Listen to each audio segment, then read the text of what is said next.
actually makes you see your faith differently and more richly, I think. It is a poor faith that is endangered by reading another book, a book of another faith. It is a poor faith, and that indeed.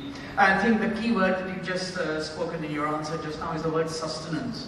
And to a good many young people here, one word that perhaps helps me personally is that spirituality provides a kind of a sustenance to a part of our being where the mind, the logic, the rationality, the other things do not reach. So it is to recognize that we have a hunger. We have a hunger of the body, therefore food. We have the hunger of the mind, therefore concepts and notions and science and rationality. But we also have a hunger of the soul or the spirit, hence spirituality and the wisdom traditions. To recognize all three hungers is to then be a full human being. Sadly, we live in an age where this third hunger is not recognized, leave alone satiated or even offered. Hence, some of the issues that we are in.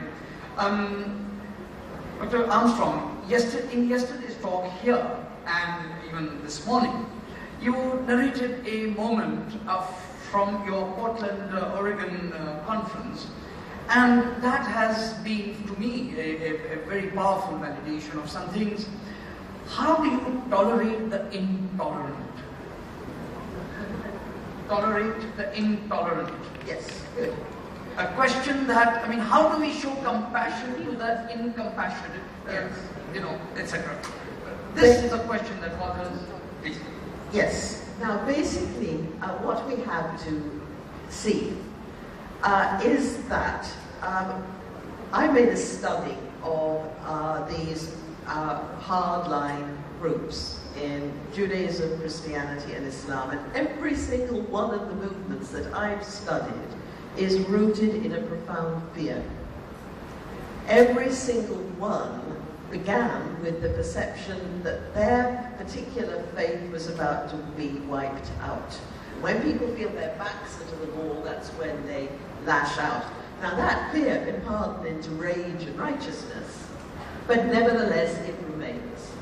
And so what we must do is lower the temperature somehow. That doesn't mean that we don't speak out. We must speak out against cruelty, injustice, crime, wherever we see it. But when you're about to make such a judgment or a remark, just ask yourself and watch yourself saying, am I saying this in anger? Because if you are, it will do no good. It will simply raise more anger on the other side.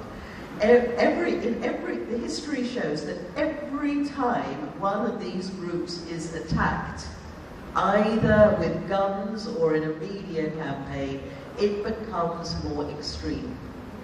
So to keep condemning and vociferating and pontificating and tub-thumping is counterproductive.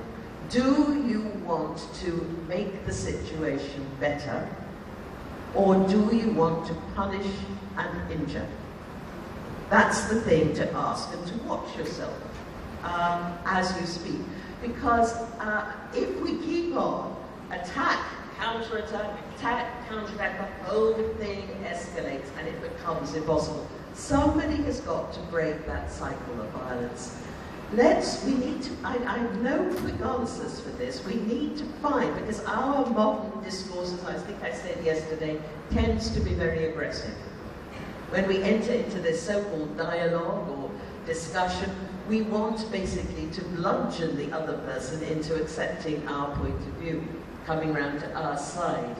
Now, that's probably not going to happen, but if not immediately, just the thing to